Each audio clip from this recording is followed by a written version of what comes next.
এখন জাতিকে আগে কিভাবে আমরা পিস এবং ট্রাঙ্কুইলিটির দিকে আনবো, সেটা হচ্ছে আমাদের মূল প্রসঙ্গ। শেখ হাসিনা সরকারের পতনের পর হঠাৎ আলোচনায় জামায়াতের আমির ডাক্তার শফিকুর রহমান।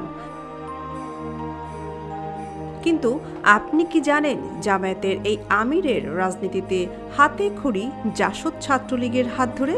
চলুন জেনে আসি ৬৫ বছর বয়সে ডক্টর শফিকুর রহমানের জানা অজানা কথা। দশম শ্রেণীতে পড়াকালে রাজনীতিতে প্রবেশ করেন এই জামায়াত নেতা। ধীরে ধীরে সময়ের পরিক্রমায় হয়ে উঠেছেন দেশের অন্যতম প্রভাবশালী রাজনীতিবিদ। শুধু তাই নয়, তিনি একজন চিকিৎসকও। স্পষ্টবাদী, মিষ্টভাষী এই নেতার অমায়িক ব্যবহার, নেতৃত্বের দক্ষতা, মানবিক ও সামাজিক কল্যাণমূলক কর্মকাণ্ড মুগ্ধ করেছে দেশের বিভিন্ন শ্রেণী পেশার মানুষকে। অন্তর্বর্তী সরকার গঠনের শুরু থেকে সংখ্যালঘুদের বাড়ি, মন্দির পাহারা থেকে ছাত্র আন্দোলনের শহীদ পরিবারের সঙ্গে সাক্ষাৎ, অর্থ সহযোগিতা এবং সবশেষ বানভাসী মানুষের পাশে দাঁড়িয়ে বেশ আলোচনায় চলে আসে জামায়াতের আমির ডাক্তার শফিকুর রহমান। সেখানে তিনি বলেন, আমরা আপনাদের বাসায় মেহমান হয়ে এসেছি, আর এ কথায় মন কেড়েছে দেশবাসীর। বিশেষ করে তার গণ অভ্যুত্থানের পরপরই ঘোষণা, প্রতিশোধ নয় ক্ষমা, যেখানে তিনি বলেন, সংখ্যালঘু ও সংখ্যাগুরু শব্দের কবর রচনা হোক, আমাদের পরিচয় হোক বাংলাদেশি। ১৯৫৮ সালের ৩১ অক্টোবর মৌলভীবাজারের কুলাউড়ায় সম্ভ্রান্ত পরিবারে জন্মগ্রহণ করেন ডক্টর শফিকুর রহমান। বাবা মোহাম্মদ আবরু মিয়া ও মা খতিবুন্নেসার ৫ সন্তানের মধ্যে তিনি তৃতীয়।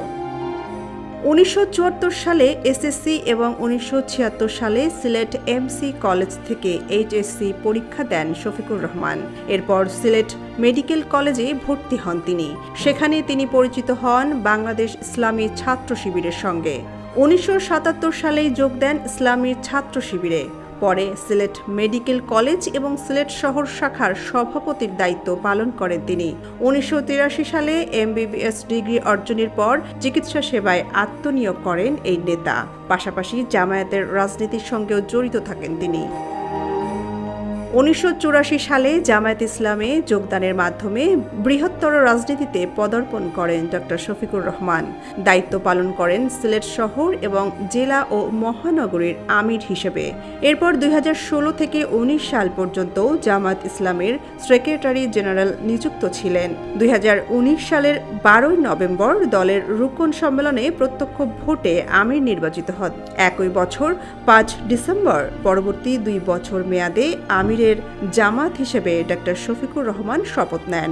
২০২২ সালের ৩১ অক্টোবর দ্বিতীয় মেয়াদেও আমির নির্বাচিত হন তিনি। ১৯৮৫ সালে আমিনা বেগমের সঙ্গে বিবাহ বন্ধনে আবদ্ধ হন ডক্টর শফিকুর রহমান। তিনি পেশায় একজন ডাক্তার। ৮ম জাতীয় সংসদের সদস্য হন তিনি।